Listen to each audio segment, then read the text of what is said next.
Have you ever just sat quietly and wondered, why does everything feel so off lately? Why do the people I trusted feel distant? Why did that opportunity vanish when I needed it most? Why do even my heartfelt prayers feel like they're echoing into silence? It's easy to assume something's wrong with you, that maybe Allah's upset with you, that maybe you're being punished. But what if it's something else entirely? What if these shifts in your life are not rejections, but gentle redirections from the one who knows you better than you know yourself? Sometimes we beg Allah for change, for growth, for peace, for a closer connection with Him. But deep inside, we expect that change to arrive softly, with ease, with comfort. We don't expect it to come through heartbreak, silence, and uncertainty. But that's often how Allah works.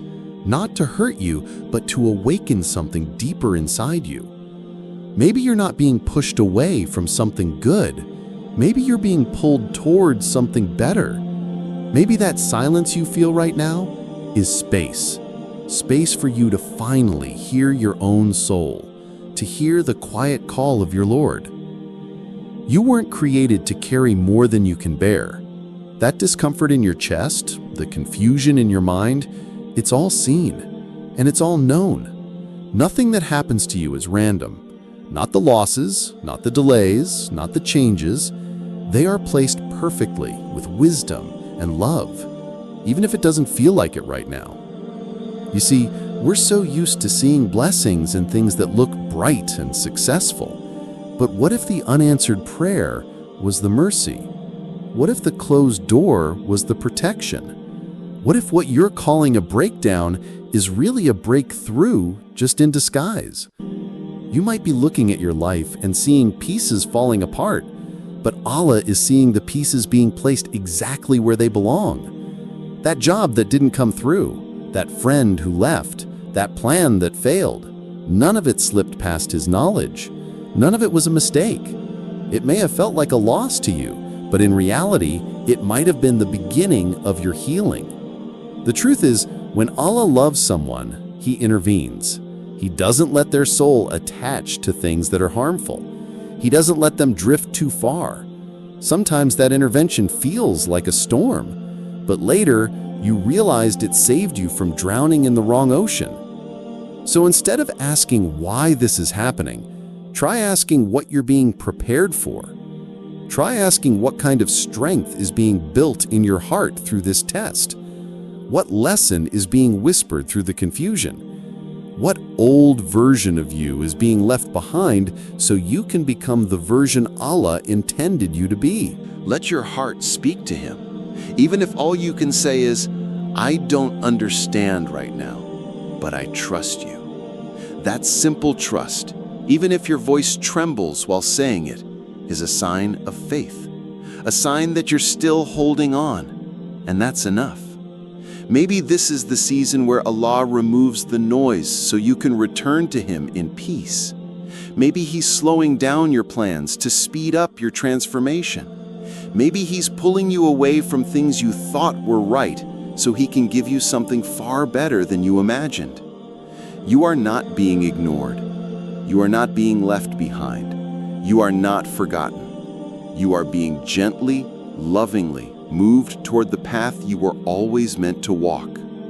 Whatever is happening right now is not the end. It is the rearrangement of your story, a story written by the one who sees your tears, understands your silence, and responds to your pain even when you can't find the words. This confusion in your life, as heavy as it feels, might be the clearest sign that Allah is working on you. Not to break you, but to rebuild you. Not to distance you, but to draw you close. You don't have to figure it all out today. You just have to trust that there is wisdom in the unknown. Because sometimes the greatest mercy is not what you're given, but what you're taken away from. And maybe this is the moment everything begins to make sense. Not on paper, not in front of people, but deep inside your heart, where faith lives, where hope breathes, and where Allah is always near. You wake up one day and realize you feel completely alone. Not physically, maybe you're still surrounded by people, but emotionally, spiritually, there's this emptiness. The people who used to be close to you feel distant. The conversations feel shallow. You check your phone and no one has messaged you. The ones you trusted have slowly faded, and you're left wondering, what changed? You didn't plan for this. You didn't choose to feel alone. And yet, here you are, sitting with silence, sitting with yourself. You look back and think, I used to have people. I used to belong somewhere. Now I just feel invisible. And it hurts. But there's something else happening underneath that pain. Something subtle, something sacred. Sometimes Allah removes the noise from your life because He wants to speak directly to your heart, not through other people, not through distractions, just you and Him, alone. You see, the Prophet, peace be upon him, was chosen in solitude. He wasn't surrounded by crowds when he received revelation. He was in a cave, alone, reflecting, searching. And that silence wasn't a punishment. It was preparation. Maybe that's what's happening to you right now. Maybe this loneliness you're feeling isn't because you're unlovable. Maybe it's because Allah is protecting your heart from things that would have taken you further away from Him. Maybe He's clearing space inside you, making room for clarity, for strength, for Him. There are some journeys you're meant to take without a crowd. Some lessons your heart can only learn when the world around you quiets down. It's in those moments of isolation that the soul finally has space to breathe. And it's hard, yes. You want someone to call you. You want someone to notice that you've been quieter lately. But what if the one who created you has already noticed? What if He's the one pulling you away from people so He can pull you closer to Himself? When everything external goes quiet, that's when your internal world speaks loudest. That's when your thoughts surface, your wounds rise, your prayers become raw. That's when you finally say, Ya Allah, I don't know what I'm doing anymore, but I need you. And that's when the healing begins. You're not meant to fill your loneliness with noise. You're meant to feel it, to sit with it, to invite Allah into it. Because there is a version of you that only exists on the other side of this silence. A wiser you, a softer you, a version of you that has learned how to stand alone, not because you stopped needing people, but because you learned who your soul truly depends on. Let yourself walk through this quiet season. Let yourself cry if you need to. Let yourself fall into sajda with no words, just you and your breath, you and your tears, you and your Lord. And remember, the people who are meant for you will not be lost. The hearts that are written for your journey will return at the right time. You don't need to chase them. You don't need to beg for connection. What Allah has written will find you. But first, He might want you to find yourself in Him. If you're feeling isolated, try spending just 5 minutes a day sitting quietly and saying nothing but, Allah, I'm here, and I know you're here too. No fancy duas, no expectations, just presence, just openness. Some of the most powerful transformations begin in moments like that.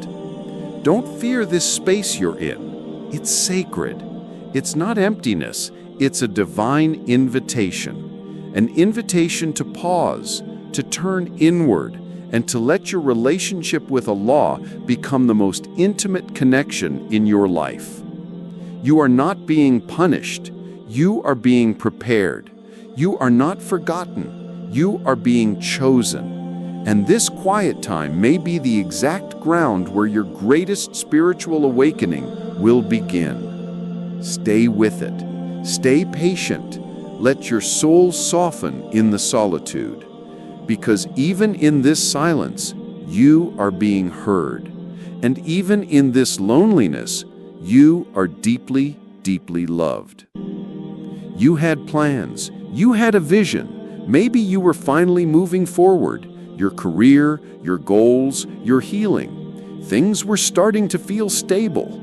You thought, this is it. I'm on the right track. And then everything slowed down. Emails stopped coming. Doors that were open started to close. The energy you once had, it faded. You don't know what happened, but something shifted. Now your days feel slower.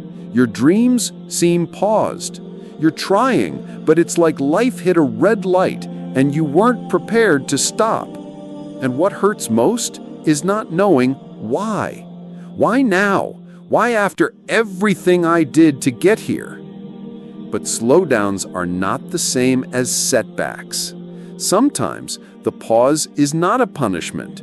It's a sign, not of failure, but of preparation. Allah knows the unseen. He knows what you're being protected from. That opportunity you were chasing may have looked perfect, but what if it would have pulled you further from your peace? What if it wasn't ready for you, or you weren't ready for it? When your plans slow down, it's easy to panic. But what if this pause is your space to grow, to strengthen what's weak in you, to heal wounds you've ignored? What if this is the space where Allah is realigning your path with something better than you imagined? Sometimes you don't see the blessing in the delay until later, until the thing you thought you needed no longer matters.